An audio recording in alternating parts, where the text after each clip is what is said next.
2, 3. Engambi kulawa,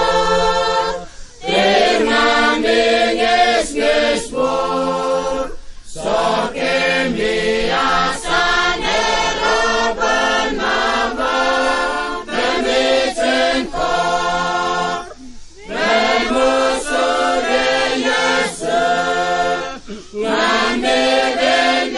dadus, cacang betamang secur becimi, nyamon dikut,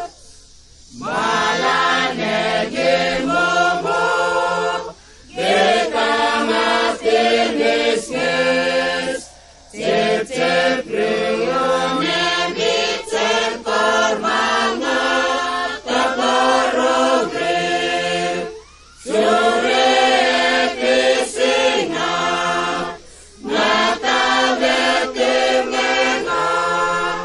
ngenga kukuk ngata ngosres Yesu,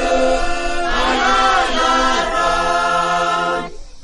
ineke ngasara, wangata kirnis-ngis,